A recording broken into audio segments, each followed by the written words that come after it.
అందరికీ నమస్కారం అండి. ఈరోజు మనం యాళ్ల అచ్యుతరామయ్య గారు రచించిన దగాపడిన దేవుడు అనే ఓ చక్కటి కథను విందాం. ఇక కథలోకి వెళ్దాం. ఎప్పుడూ ఎంతో సందడిగా ఉండే విష్ణులోకం కర్ఫ్యూ విధించినట్లు ఎందుకనో వెలవెలపోతోంది. శేషపాన్పుపై శయనించిన విష్ణుమూర్తి టీవీని చూస్తున్నాడన్న మాటే కాని ఆయన దృష్టంతా ఎక్కడో ఉంది.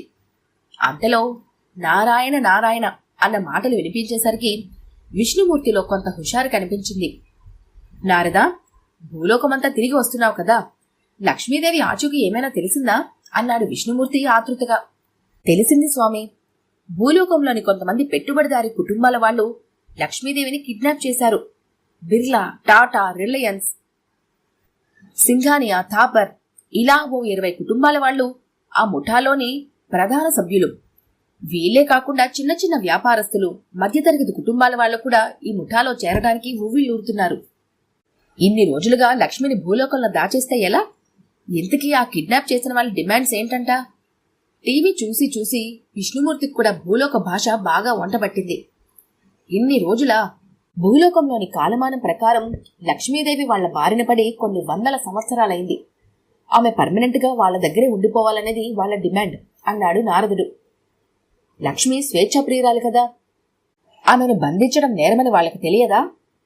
నారదా, నాకు బొత్తిగా కాలక్షేపం కావటం లేదంటే నువ్వు ఆ మధ్య భూలోకం నుండి టీవీ తీసుకొచ్చావు చూడు, అది చూస్తుంటే తెలుస్తోంది. డబ్బు పిచ్చిలో పడి మనిషి ఎంతగా దిగజారిపోతున్నాడో. నేనిప్పుడే భూలోకం బయలుదేరతాను. లక్ష్మిని చెర నుండి విడిపించి మానవులకు కర్తవ్య బోధ చేస్తాను అన్నాడు విష్ణుమూర్తి ఆవేశంగా.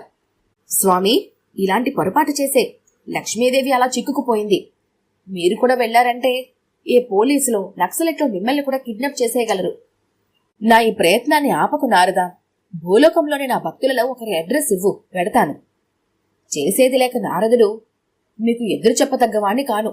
మీ ఇష్టం కాని మీ జాగ్రత్తలో మీరుండాలి. మనిషి అంత ప్రమాదకరమైన జీవి మరొకటి లేదు.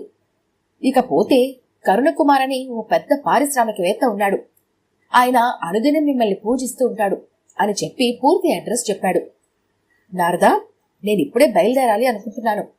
కుబేరుడితో తన పుష్పక విమానాన్ని ఓసారి పంపించమని చెబుతావా? తమరు రెగ్యులర్గా టీవీ చూస్తున్నట్లు లేదు. ఈ మధ్యనే పుష్పక విమానాన్ని కాశ్మీర్ టెర్రరిస్టులు హైజాక్ చేశారు. మరుగున పడిపోయిన ఆ శక్తులన్నిటినీ బయటకు తీసి ఇప్పుడే భూలోకానికి బయలుదేరతాను అన్నాడు విష్ణుమూర్తి నిశ్చయంగా. విష్ణుమూర్తి సరాసరి కరుణ్ కుమార్ నివసిస్తున్న పట్టణానికే బయలుదేరాడు. మధ్యలో ఆయనకు ఆలోచన వచ్చింది. తను ఒక్క కరుణ్ కుమార్కే ఎందుకు ప్రత్యక్షమవ్వాలి? ఆ పట్టణ ప్రజలందరికీ ఈ భాగ్యాన్ని ప్రసాదించొచ్చు కదా. వెంటనే విష్ణుమూర్తి ఆ పట్టణంలో బిజీగా ఉండే ఓ సెంటర్లో ప్రత్యక్షమయ్యాడు. ఆయన నుండి వెలువడుతున్న గొప్ప తేజస్సును చూసి అక్కడకు చేరిన మానవుల హృదయాలు అద్భుతమైన ఆనందంతో నిండిపోయాయి. మనసులో ఏ దేవుని తలుచుకుంటే వాళ్లకు ఆ రూపంలో ఆయన కనిపిస్తున్నాడు. సూర్య కుటుంబంతో సహా సమస్త నక్షత్ర మండలాలు ఆయన ఉదరంపై తిరుగుతున్నాయి. రోడ్డుపై జనమంతా నిలిచి దేవుడికి చేతులెత్తి మొక్కుతూ ఉంటే ట్రాఫిక్ అంతా జామ్ అయిపోయింది. హఠాత్తుగా అక్కడున్న జనంలో కలకలం ప్రారంభమైంది. ఆ జనమంతా పక్కనే ఉన్న పార్కులోకి తొక్కుకుంటూ తోసుకుంటూ పరుగులు తీస్తున్నారు. జరిగిందేమిటో దేవుడికి అర్థం కాలేదు. ఒక్క మనిషి మాత్రం అక్కడే నిలబడి ఉన్నాడు. అందరూ వెళ్ళిపోయినా ఒక్కడైనా అసలైన భక్తుడు నిలబడినందుకు విష్ణుమూర్తి ఎంతగానో సంతోషించి, భక్తా, ఈ ప్రజలందరూ నన్ను వదిలి ఎక్కడికలా పరుగులు తీస్తున్నారు అన్నాడు. స్వామి, ఆ పార్కులోనికి షూటింగ్కు చిరంజీవి వచ్చాడట, అందుకే ఈ జనం అక్కడికి పరుగులు తీశారు అన్నాడు ఆ వ్యక్తి. ఎవరా చిరంజీవి? నన్ను మించిన దేవుడా? దేవుడు గొంతులో కించిత్తు అసూయ ధ్వనించింది. అతను దేవుడు కాదు, సినిమా హీరో. ఆ మాట విని విష్ణుమూర్తి చాలా అవమానంగా ఫీల్ అయ్యాడు. పోనీలే, నిజమైన భక్తుడు ఒక్కడున్నాడు చాలు. నీకు చిరంజీవిపై అభిమానం లేదా నాయనా అన్నాడు విష్ణుమూర్తి. నేను ఎంత దురదృష్టవంతుడిని కాకపోతే భగవంతుడు ప్రత్యక్షమైనా దర్శించుకోలేకపోతున్నాను. నేను పుట్టుక నుండి గుడ్డోడిని స్వామి. అవునా? నీకు దృష్టిని ప్రసాదించి నా దివ్యమంగళ రూపాన్ని వీక్షించే అదృష్టాన్ని నీకు కలగజేస్తాను అని విష్ణుమూర్తి దీవించాడు. సెకండ్లో అతనికి కళ్ళు కనిపించడం, వెంటనే చిరంజీవి ఉన్న పార్క్ వైపుగా పారిపోవటం జరిగిపోయాయి. విష్ణుమూర్తి మనసులోనే అనుకున్నాడు, నారదుడు చెప్పింది కరెక్టే. అతడు ఇచ్చిన భక్తుడి అడ్రస్ కు డైరెక్ట్ గా పోకుండా ఈ అలగా జనాలందరికీ ప్రత్యక్షమవడం నాదే తప్పు. ఎయిర్ కండిషన్డ్ పూజా మందిరంలో కరుణ్ కుమార్ కళ్ళు మూసుకుని ధ్యానంలో ఉన్నాడు. భక్త అన్న సుమధురమైన స్వరం వినిపించగానే అతను ఆశ్చర్యపోయాడు. ఆ గదిలో తన తప్ప మరెవరూ లేరే. తలుపు లోపల వైపు గడియ వేసి కూడా ఉంది. కళ్ళు తెరవయ్యా కరుణకుమార. కరుణకుమార్ తన కళ్లను తనే నమ్మలేకపోయాడు. ఎదురుగా విష్ణుమూర్తి. ఆయన నుండి చుట్టుపక్కలకు విస్తరించిన కాంతి వలయాలు కరుణ్ కుమార్ శరీరానికి తాకి కంపనకు గురైంది. దేవుని దివ్యహాసం చూడగానే అతని హృదయంలో మాధుర్యం పొంగిపొర్లింది. పట్టు పీతాంబరాలతో వజ్ర వైడూర్యాలతో దగద్దమాయనంగా వెలిగిపోతున్న దేవుణ్ణి ఎంతసేపు చూసినా అతనికి తనివి తీరటం లేదు. భగవాన్, ఇన్నాళ్ళకు కరుణించావా అని కరుణకుమార్ దేవుడు కాళ్లపై పడి మొక్కాడు. నాయనా, నీ భక్తి శ్రద్ధల గురించి నారదుడి ద్వారా చాలా విన్నాను. మనిషి తుచ్చమైన కాంత కనకాలకు లొంగిపోయి ఉత్కష్టమైన మానవ జన్మను వృధా చేసుకుంటున్నాడు. నీ భక్తికి మెచ్చి మోక్షాన్ని ప్రసాదిస్తున్నారు. కరుణాకుమార్ సంతోషమంతా ఒక్కసారిగా గాలిలోకి ఎగిరిపోయింది. స్వామి, ఒక్క నిమిషం ఆగు. మోక్షమా అంటే? అదేనయ్యా జన్మరాహిత్యం అంటే చావు పుట్టుకులేవి లేకుండా పోవటం. భలే వాడివయ్యా బాబు. ఒకవేళ పొరపాటున దేవుడనేవాడు ఎక్కడైనా ఉంటే ఓ నమస్కారం పారేస్తే ఎందుకైనా మంచిదని, నిన్న కోరికలు తీరుస్తాడేమోనన్న ఆశతో నిన్ను పూజిస్తున్నాం. కాని ఇలాంటి పనికిమాలిన మోక్షాలు మాకెందుకు? నువ్వు వెంటనే స్వర్గానికి తీసుకుపోతున్నానన్నా నేను రాను. తగినంత డబ్బు చేతిలో ఉండాలే కాని మీ స్వర్గం కూడా మా భూలోకం ముందు బలాదూర్. మీ స్వర్గంలో నాకు నచ్చని విషయం ఏమిటంటే అక్కడున్న సౌఖ్యాలన్నీ అందరూ ఒకే రకంగా అనుభవిస్తారు. అదే భూలోకంలో అయితే అనేక మంది ఆకలి మంటల్లో కాలుతూ ఉంటే మాలాంటి అదృష్టవంతులం కొంతమంది సమస్త సుఖాలను అనుభవిస్తూ ఉంటాం. అప్పుడే అందులోని మజా తెలిసొస్తుంది. నీకేమైనా చేతనైతే ఈ జన్మలోనే నేను బోల్డన్ని సంవత్సరాలు బ్రతికేటట్లు, కోరుకున్నంత బంగారాన్ని పొందేటట్లు వరం ఏదైనా ఇవ్వు. నీకు చంద్రమండలంలో కూడా గుడి కట్టిస్తాను అన్నాడు కరుణాకుమార్. భగవంతుడికి మతిపోయింది.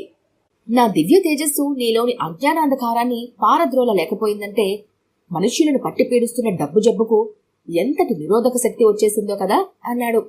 స్వామి, మీ మాటలు వింటుంటే మీకసలు మహిమలంటూ ఏమైనా ఉన్నాయా అన్న డౌట్ వస్తుంది. మేం అనవసరంగా నిన్ను పూజిస్తూ టైం వేస్ట్ చేసుకోవటం లేదు కదా. ఆ మాటలకు దేవుడికి కోపం వచ్చేసింది. భక్త, నా విశ్వరూపాన్ని చూపించమంటావా అన్నాడు. వద్దులే స్వామి, ఈ మధ్య టీవీలో చూసి చూసి చాలా బోరు కొట్టేసింది. నీకు చేతనైతే నా ఇంటినంత బంగారంగా మార్చేశాయి అన్నాడు కరుణకుమార్ ఆశగా. చూడు నాయనా, బంగారం పిచ్చి నిన్ను మహమ్మారిలా ఆవహించింది. ముందు దాన్ని జయించు అన్నాడు దేవుడు దీనంగా. అంతలో ప్రక్కనే ఉన్న ఫోన్ మోగడంతో కరుణాకుమార్ రిసీవర్ అందుకున్నాడు. హలో, నేనే కరుణాకుమార్ని. ఏంటి, దేవుడి విగ్రహం తవ్వకాల్లో బయటపడినట్లు చూపినా కూడా కూలీనా కొడుకులు గుడిసెలక్కడి నుండి తీయమంటున్నారా? నీ తలలు లేచినా సరే సరిగ్గా అక్కడే దేవాలయం కట్టి తీరాలి. కావాలంటే మన మనుష్యులను మరికొంతమందిని తీసుకెళ్ళు. నా పేరెక్కడ బయటికి రాకూడదు సుమా. ఓకే అని ఫోన్ పెట్టేశాడు. దేవుడికి తల తిరుగుతోంది. కరుణాకుమార్, ఫలానా చోటనే గుడి కట్టాలనుకోవటం ఏమిటి? అందులో నన్ను ప్రతిష్ఠించడం ఏమిటి? నేను సర్వంతర్యామనని తెలియదా? విష్ణుమూర్తి కళ్ళల్లో నీళ్లు తిరిగాయి. మీ మనుషులు దేవుణ్ణి ఎంత గొప్పగా వాడుకుంటున్నారయ్యా. నాకు ఈ మానవలోకం మీద అసహ్యం కలిగింది. మీ చావేదో మీరే చావండి అని దేవుడు బయలుదేరటానికి సిద్ధమయ్యాడు. కరుణాకుమార్ కంగారుగా లేచి, శాంతించండి స్వామి, ఇంటికొచ్చిన అతిథికి కనీసం పానీయాన్నైనా ఇవ్వటం ఆచారం అంటూ ఫ్రిడ్జ్లో నుండి ఓ సీసా తీసి అందులోని పానీయాన్ని గ్లాసులో పోసి అందించాడు. కాస్తైనా అతను ఇంకా ప్రేమాభిమానాలు చూపించినందుకు విష్ణుమూర్తి సంతోషపడ్డాడు. వెంటనే గడగడ ఆ పానీయాన్ని త్రాగేశాడు. కొద్ది నిమిషాల్లోనే ఏదో నిశ ఆవహించింది. కళ్ళు తిరుగుతున్నాయి, కాళ్ళు వణుకుతున్నాయి, వికారంగా కూడా ఉంది. మెదడంతా మొద్దుబారిపోయింది. చాలాసేపటి తర్వాత దేవుడికి మెలకువ వచ్చింది. అక్కడెక్కడా కరుణాకుమార్ కనిపించలేదు. విష్ణుమూర్తి తన శరీరం మొక్క చూసుకునేసరికి ఆశ్చర్యం.